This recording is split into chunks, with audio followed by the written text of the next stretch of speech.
HOA neighbor tried to evict me, didn't know I was her new landlord. I'm so glad you're here. If you're watching this video, please like and subscribe to the channel and tell me in the comments where you're listening to my story of revenge from. I want to know how far it has reached. When I moved into that quiet neighborhood, I was looking for peace. After years of restless work and city chaos, I wanted mornings with birds instead of traffic and evenings where the only sound was the wind moving through the trees. The house I bought wasn't perfect, but it had potential. The porch needed fixing, the fence leaned slightly, and the paint was faded. Still, it felt like a place I could rebuild, a home where I could breathe again. I didn't know then that peace had an enemy, and she lived 3 houses down. She was the kind of woman everyone in the neighborhood knew but no one really liked. Always watching, always correcting, always certain she was right. Her clothes were neat, her hair perfect, her posture straight. She carried herself with the authority of someone who believed the world functioned only because she supervised it. She didn't introduce herself warmly or bring over a welcome pie. Instead, she came with a clipboard and a smile that looked professional but felt like judgment. She told me she was the head of the homeowners association and her job was to keep things in order. She inspected my porch like a detective searching for a crime scene. Before I could even offer a greeting, she pointed out that my shutters were the wrong shade and that my mailbox leaned slightly to the left. I thanked her politely, thinking it was just neighborly concern, but I could already feel the sharpness in her tone. The first letter arrived a few days later. It was folded neatly in an envelope with the HOA logo on it. It listed violations that sounded more like accusations. The grass was too tall, the trash bins were visible from the street, and my welcome mat was not of community standard color. I smiled at the absurdity, thinking it was a simple misunderstanding. I repainted the fence, trimmed the grass, and sent her a note thanking her for keeping the community organized. A week later, another letter came. Then another. She began documenting everything about my property as if she were building a case. She walked past every morning, taking pictures with her phone, her expression always tense and self-satisfied. It became clear this wasn't about rules. It was about control. The neighbors tried to warn me. They said she had driven away 2 families before me. She took pride in reminding everyone of her power, quoting sections of the HOA rulebook like scripture. One man told me she fined him for leaving his bike on the porch. Another whispered that she once called the police because a child's soccer ball touched her lawn. I realized I was dealing with someone who didn't want peace, she wanted submission. I decided to remain calm. Fighting her would only make her stronger. So I followed the rules she demanded, kept my yard clean, and greeted her kindly every time she passed. That kindness irritated her more than defiance would have. The more polite I became, the angrier she got. It was as if she needed resistance to feel powerful. Without conflict, she started inventing new problems. Soon, the letters turned into formal complaints. Then one day, I received notice of an upcoming HOA meeting about my property. She had proposed a vote for eviction. I attended that meeting quietly, sitting near the back while she stood at the front of the room. Her voice carried the tone of someone giving a lecture rather than leading a discussion. She called me a repeat violator, accused me of disrespecting community standards, and urged the board to take immediate action. Some nodded out of fear, others out of habit. I watched her closely as she spoke, not with anger but with curiosity. She was so sure of herself, so convinced she was untouchable. She had no idea that this meeting was the beginning of her undoing. That night, I started doing my own research. I learned that the HOA was drowning in debt from a failed landscaping project and that several properties in the area were tied to the same lender. The woman who spent her days policing lawns had no clue how fragile her little kingdom really was. While she was busy writing complaint letters, I was reviewing financial records. I contacted the lender, made an offer, and within weeks began acquiring stakes in the community land. She had her clipboard, but I had a plan. The following month, she sent another fine. I paid it with a smile and waited. When the day finally came, official letters went out to every resident announcing a change in property ownership and HOA leadership. My name was printed at the top. The woman who had tried to evict me called an emergency meeting in outrage. She stood there waving papers, demanding answers, until I walked in. The room went silent when she saw me take the front seat she used to occupy. I calmly explained that I was now the property owner and that the HOA would continue under new management. I thanked her for her dedication to the neighborhood and suggested she take a well-deserved rest. Her face turned pale. For the first time, she couldn't speak. In the weeks that followed, things changed. The same woman who once inspected every lawn now avoided walking past mine. She received her own notices about her unapproved garden decor and paint color. The irony was poetic. The neighbors began smiling again, planting flowers freely, repainting fences, and letting children play without fear of fines. The air felt lighter. Peace finally returned, not because I fought loudly, but because I fought wisely. One afternoon, I saw her standing by the mailboxes, clutching a pile of letters that were no longer hers to send. She looked smaller, quieter, almost human. Our eyes met. I nodded politely and said that every neighborhood needs balance. She didn't reply. She turned and walked away slowly, her clipboard missing from her hands for the first time. That night, I sat on my porch and watched the lights flicker across the home she once ruled. I thought about how power can consume people until it becomes their only identity. She had built a world out of control and lost it to her own reflection. My revenge was not loud or cruel. It was made of patience, silence, and paperwork. The kind of revenge that doesn't destroy but teaches. And as I looked around at the peaceful street, I realized that sometimes justice doesn't need a fight. It only needs time, intelligence, and a calm smile that says everything without a single word.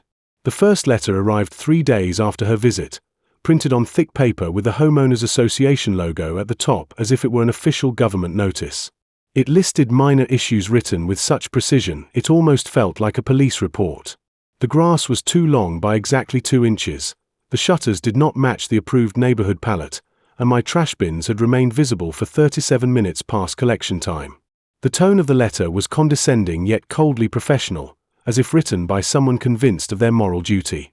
I laughed when I read it, assuming it was a one-time complaint from someone who had nothing better to do. I fixed what she mentioned, trimmed the grass, and even replaced the old shutters just to show goodwill. 3 days later, another letter came. Then another after that. Each one was sharper, longer, and strangely more personal. It was clear this woman saw me not as a neighbor but as a project. She had the confidence of someone who believed she had the right to shape the world around her, one complaint at a time. Her letters described my house as a blemish on a perfect street, a disturbance in her carefully controlled order. She accused me of neglecting community standards, of lowering property values, of showing a lack of respect for the neighborhood's image. I started realizing that she didn't want to help maintain beauty, order. She wanted obedience. Her words didn't come from concern but from ego. It was her way of reminding me that in her little kingdom, she made the rules and everyone else followed. At first, I tried to respond with kindness. I sent polite notes acknowledging her feedback. I smiled when we crossed paths, hoping to ease the tension. But kindness only fed her hunger for control. Every polite response I sent seemed to encourage her to dig deeper, to find more flaws. Soon, she was walking past my property daily, her clipboard clutched like a weapon, her eyes scanning every corner for signs of rebellion. I began to recognize the rhythm of her inspection routine. She always came at the same hour, her posture rigid, her face unreadable. If she spotted a single leaf out of place, her lips tightened into a satisfied line, as if she had caught a criminal in the act. The neighbors whispered about her. They called her the rule enforcer, the self-appointed sheriff of the street. One man told me she fined him for leaving his holiday lights up 2 days past New Year's. Another woman said she once received a written warning because her dog barked during the afternoon. Everyone feared her authority, but no one dared confront her. It was easier to pay the fines and avoid the storm. I, however, refused to be intimidated. Still, I didn't show anger. I knew that people like her feed off resistance. The more you fight, the more powerful they feel. Il chose patience. I made every repair she requested but never gave her the satisfaction of a reaction. That only made her more determined. One morning, I woke up to find her standing at the edge of my driveway, snapping photos of my house like a private investigator. I walked outside and greeted her calmly. She informed me that the color of my curtains did not meet community guidelines and that she would have to report me again. I asked her where in the handbook it said that curtain colors were regulated. She smiled the kind of smile that hides disdain and told me it was in the appendix under visual harmony. That night, I checked the handbook from start to finish. There was no appendix. Her letters became a form of psychological warfare. They no longer addressed the house, they targeted me. The wording grew more personal, the tone more hostile. She began using phrases like continued disregard and repeated failure to comply. Reading them felt like reading accusations from someone desperate to break my composure. It was almost amusing how much effort she put into policing something as meaningless as a patch of grass or the color of a fence. I began keeping a file of every letter she sent, labeling each one by date. It wasn't out of fear. It was out of curiosity. I wanted to understand what drove a person to turn pettiness into a lifestyle. Her obsession extended beyond my house. I noticed she monitored others too, but never with the same intensity. It was personal now. Something about me triggered her need for dominance. Perhaps it was my calmness, or maybe it was the quiet confidence that she couldn't touch. She wanted to prove she could bend me like she had bent everyone else. The more she tried, the more she exposed her own insecurity. Her control over the neighborhood was built on fear, not respect, and she couldn't handle someone who refused to be afraid. I started noticing small changes in her behavior. When she passed by my yard, her smile faded quicker. When I waved, she pretended not to see me. She began sending letters less frequently, but they were longer, filled with exaggerated claims. One of them accused me of hosting unregistered gatherings because she saw two friends visit on a Saturday afternoon. Another warned me about the height of my mailbox post, which had been there long before I moved in. It was almost comical how much energy she spent trying to prove her relevance. At night, I would sit on my porch and watch her window across the street. I could see her shadow pacing, probably drafting another masterpiece of complaint. The glow of her lamp stayed on until late, and I imagined her at her desk, writing with righteous fury, convinced that she was preserving the order of civilization one fine at a time. I found a strange sense of amusement in her predictability. Every time I thought she had reached her limit, she found a new rule to invent. But beneath that amusement, something else began to grow. A quiet, deliberate awareness. Her persistence had pushed me to a line I hadn't crossed before. I was no longer just the man trying to avoid conflict. I was a man watching, waiting, and planning. Her obsession had blinded her to the fact that she was revealing all her weaknesses to me. Every letter she wrote, every word she spoke, every exaggerated complaint became a piece of information. She thought she was winning. What she didn't know was that she was teaching me exactly how to take everything she valued most. By the end of that month, I had received 13 letters in total.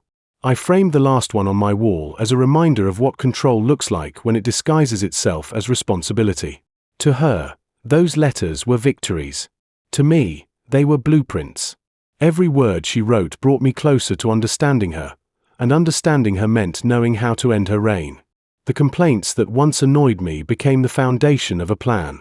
I didn't need to fight her publicly or argue in meetings. I would use her own rules, her own arrogance, and her own blindness to rewrite the power of that neighborhood. She had turned me into her favorite project, but soon, she would learn that I was not the one being studied. She was. It reached a point where her presence became as predictable as the sunrise. Every evening, just as the lights softened and the neighborhood fell quiet, she appeared at the edge of my driveway, pretending to walk a small white dog that never barked or wagged its tail. Her eyes darted toward my house with mechanical precision, searching for something to correct, something to criticize, something to feed her need for control. She no longer cared about the rules. She cared about winning. Each day she found new reasons to remind me that I didn't belong in her perfect little world. It was as if my existence offended her carefully crafted peace. I had turned into the symbol of everything she despised: independence, calm, and refusal to kneel. The tension reached its peak one evening when I returned from work. I was exhausted, covered in the day's weight, ready to collapse into the quiet of my home. But there she was, standing in front of my mailbox like a gatekeeper, a sheet of paper in her hand, her face glowing with triumph. The way she smiled told me she had finally found what she had been waiting for. She waved the paper like a trophy, the edges flapping in the wind. Her voice carried that mixture of authority and pride that only people obsessed with power manage to master. The Homeowners Association, she announced, had voted to file for my eviction. She said it slowly, savoring every word, her eyes fixed on me as if expecting me to fall apart. I didn't react the way she hoped. I watched her, silent and steady. Her voice trembled slightly, though she tried to hide it behind her confidence. The truth was she wasn't used to defiance. She was used to fear. I walked past her without raising my voice, without showing anger, and her smile faltered for the first time. I turned, met her gaze, and told her that if this place meant that much to her, maybe she should own it. The moment the words left my mouth, she blinked in disbelief and then laughed. It wasn't a laugh of amusement. It was the kind of laugh people use to cover fear, a sound that cracks under its own arrogance. She called me ridiculous, then turned on her heel and marched away, her dog trotting behind her like a silent witness. That night I couldn't sleep. I sat by the window, watching her house across the street. The lights were still on long after midnight. I imagined her sitting at her table, drafting more complaints, imagining my humiliation, picturing the day I would be forced to pack and leave. I realized then that this was no longer about rules or neighborhood decorum. This was about domination. She had turned my home into her battlefield. She had declared war without saying the word, and she was enjoying every minute of it. But what she didn't understand was that not all wars are fought with shouting and anger. Some are won with patience and silence. The next morning, I left early, long before she began her rounds. I drove through the neighborhood, seeing it through new eyes. Every house carried traces of her influence. Some lawns were too perfect, trimmed within an inch of their life. Others were bare, stripped of personality. There were no bright flowers, no mismatched decorations, no individuality. She had drained color from the street like a dictator draining life from a kingdom. It struck me how fear had shaped this place more than any sense of community. People complied because they didn't want to be her next target. And now that I was the target, they watched from behind their blinds, hoping it would keep her occupied long enough to spare them. When I returned home, a letter was waiting on my doorstep.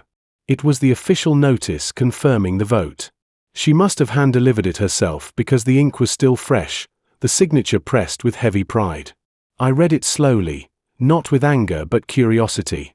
She had quoted regulations and codes with the precision of a lawyer. It was impressive, in a twisted way, how much energy she spent crafting the illusion of power. I folded the paper carefully, placed it in a folder with all the others, and smiled. It wasn't a smile of defeat. It was the quiet smile of someone who had finally decided to fight back on his own terms. Later that week, she stopped me again, this time pretending to offer advice. She spoke sweetly, masking venom under concern. She said that moving would be easier than going through an appeal, that it would save me money and embarrassment. I listened without interrupting. When she finished, I thanked her for the suggestion and told her that patience had always been my greatest strength. Her expression tightened. She didn't understand what I meant, but something in my tone unsettled her. She gave a short laugh and walked away, her heels striking the pavement like punctuation marks to her ego. Inside my house, I could still feel her presence lingering in the air. Every corner seemed to echo with her voice, every letter she had written whispered from the file I kept. But instead of anger, I felt clarity. For the first time, I understood what made her dangerous. She thrived on reaction. The moment you raised your voice, she had power. The moment you argued, she became the victim. Her strength was built on manipulation, on turning people's emotions against them. But she had chosen the wrong opponent this time. I had learned long ago how to wait, how to let arrogance unravel itself. Days passed, and she grew bolder. She began stopping in front of my yard when other neighbors were around, speaking loudly about how the neighborhood was suffering because of people who didn't follow rules. She made sure everyone knew she was talking about me. The neighbors avoided eye contact, pretending not to hear, but their discomfort was obvious. I could see the cracks forming in her confidence. The harder she tried to assert control, the more desperate she looked. Her obsession was no longer hidden. It was consuming her. One evening, I decided to take a slow walk around the block. When I reached her house, she was outside pruning her already perfect bushes. She glanced up, startled to see me on her side of the street. I stopped, nodded politely, and complimented her garden. Her response was stiff, cautious. She was expecting sarcasm, but I gave her none. That moment of calm disarmed her more than any insult could have. She looked away first, and I walked on, knowing she was watching me from behind her curtains as I disappeared down the street. From that night on, something changed between us. Her letters continued, but the tone shifted.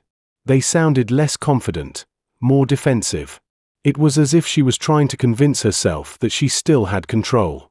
I realized I had entered her mind without saying a word. My calmness had become her torment. She couldn't understand how someone she was trying to destroy could remain so composed. Her laughter at my words that night still echoed in my head, but now I knew what it really was. It wasn't superiority. It was fear disguised as pride. By the end of that week, I knew exactly what I was going to do. I wasn't going to run from her or argue. I was going to build something that would make her understand what real ownership looked like. She believed the world belonged to her clipboard and her false authority. Soon she would learn that true power doesn't come from rules. It comes from patience, intelligence, and timing. The battle she thought she had won had only just begun, and I was ready to let her laughter become the first note of her downfall.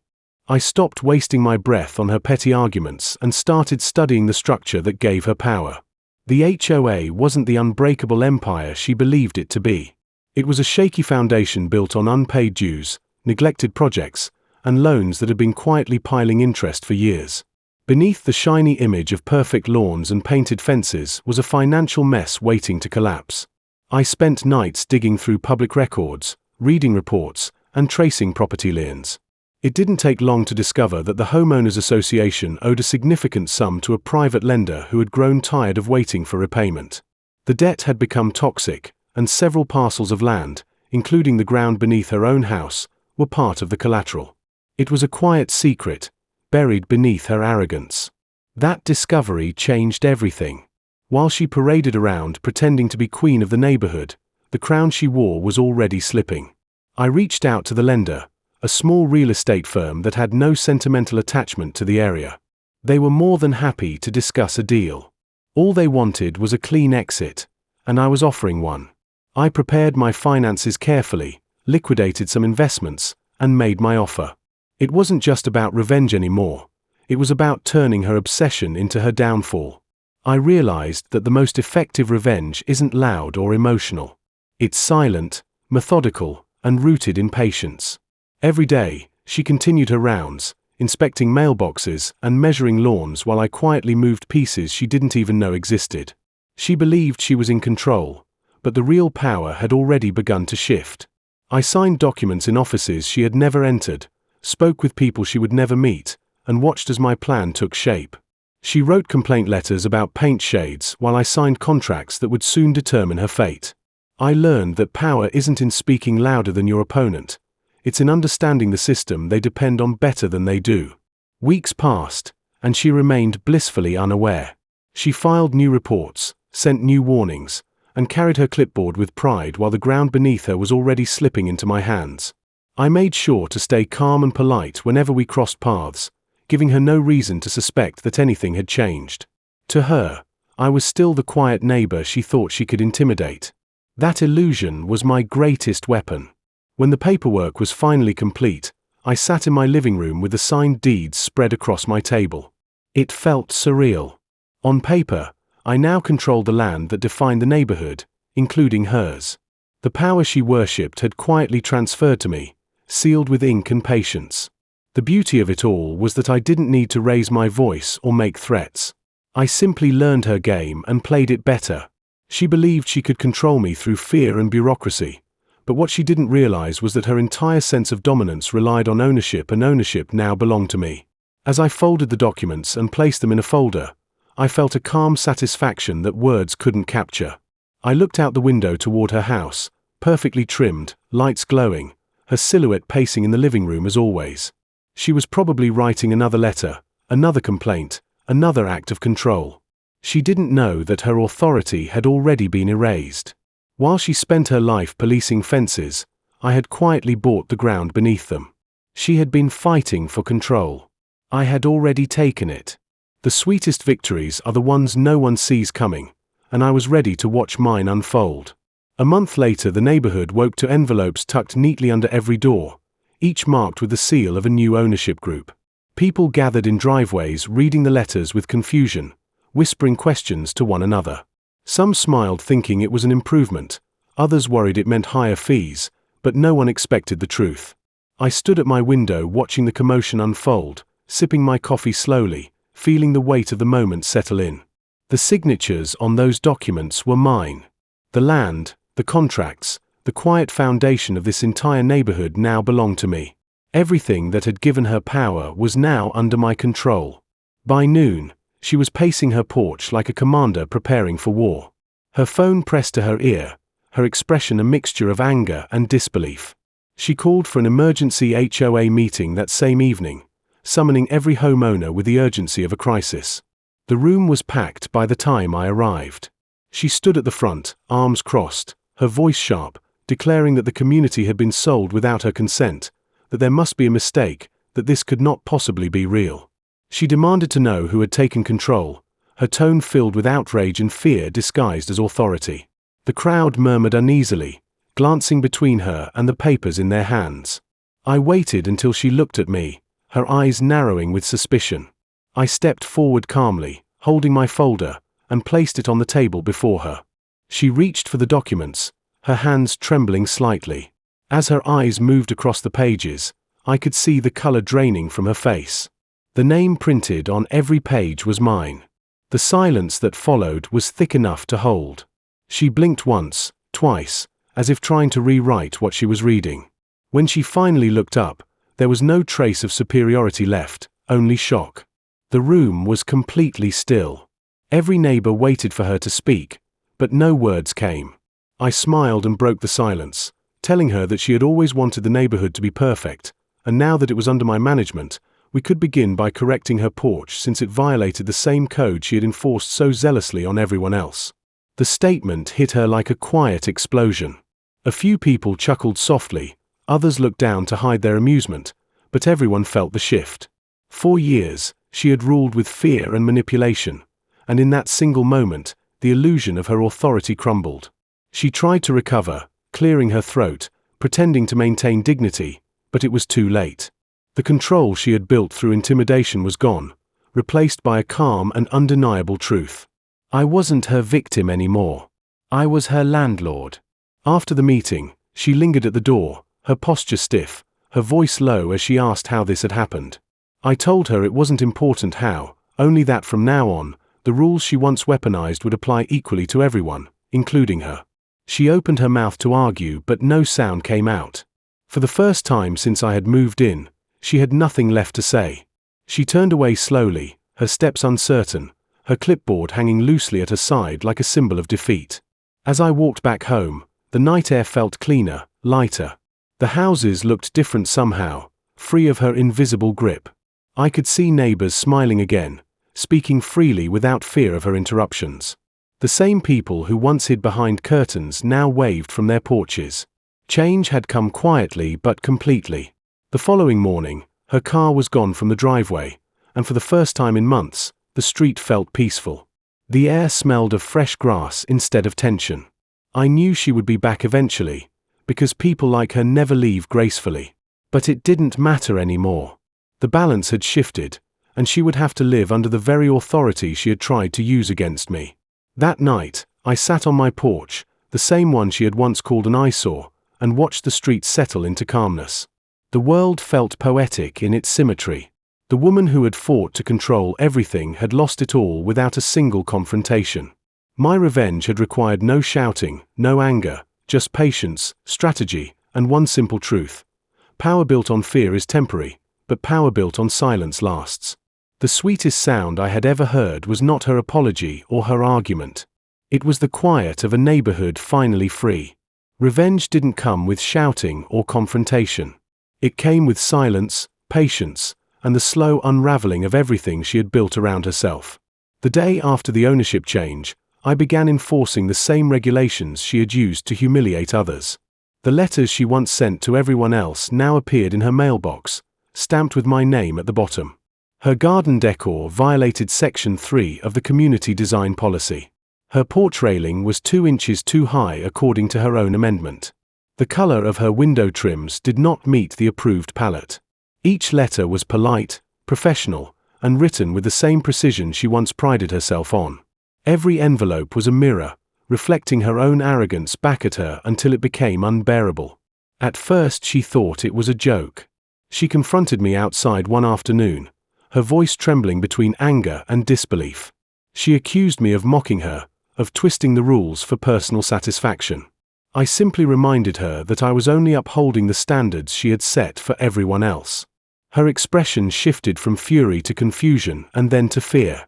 It dawned on her that she had created a system so rigid it no longer protected her. For years, she had hidden behind the authority of the bylaws, believing they gave her control. Now those same rules were closing in around her, line by line, signature by signature. Within a week, her confidence began to crumble. She tried appealing to the board, but the board no longer existed without my approval. She tried gathering support from the neighbors, but the neighbors she had fined and humiliated had no sympathy left. They watched quietly as she struggled, some with pity, others with satisfaction. The woman who had once patrolled their lawns like a warden was now on the receiving end of her own tyranny. She filed a complaint against me for unfair treatment, and I responded by attaching her previous violation letters as precedent. Every argument she made contradicted something she had written herself. She had built a maze of control so complex that even she could not escape it. Her perfect image began to fade. The woman who used to walk proudly with her clipboard now avoided eye contact. The once immaculate lawn grew patchy as she tried to keep up with the endless demands of her own regulations. She spent hours repainting her porch, measuring her fence, scrubbing every corner, yet every time she thought she was done another notice arrived. She was drowning in paperwork and fines, trapped in the machine she had created. The neighbors started whispering about her again, not with fear but amusement. They called it poetic justice, and I couldn't disagree. I saw her one evening sitting on her porch, surrounded by piles of crumpled papers. Her posture was different now, her shoulders no longer straight, her face pale and tired. She looked at me when I walked by but said nothing. There was no fight left in her eyes, only exhaustion. It was in that moment that I realized true revenge doesn't need to destroy someone loudly. It simply lets them face the reflection of their own actions until they understand what they have become. Weeks passed, and her world continued to shrink. Her authority evaporated, her influence vanished, and her pride turned to silence. She sold her car to pay off the mounting fines, the same fines she had once imposed on others without hesitation. Her mailbox, once filled with her own notices, now overflowed with mine. The final letter she received was a warning about overdue payments. The irony was complete. The day she came to my office, she looked nothing like the woman who had once stood in front of me waving eviction papers. Her voice was small as she asked for an extension, her tone respectful but hollow. I told her the rules didn't allow exceptions, repeating her own words back to her with a calm she couldn't argue against. She nodded slowly, her lips trembling as she whispered that she understood. That was the moment the storm ended. The woman who had tried to control everyone around her finally realized that power without compassion is a curse. When she moved out a month later, no one gathered to say goodbye. The street was quiet, peaceful, free of tension. The neighbors opened their windows again, children played without fear of complaints, and the air felt lighter. I watched the moving truck drive away from my porch, feeling neither guilt nor triumph. What I had done wasn't cruelty. It was balance. The rules she once used to punish others had finally served justice in their purest form. Watching her fall wasn't about winning. It was about restoring the peace she had stolen from everyone. And as her car disappeared at the end of the street, I felt a calm that words could never describe, the calm of a storm that had finally run out of rain. Months passed and the air in the neighborhood began to feel lighter, as if a long shadow had finally lifted.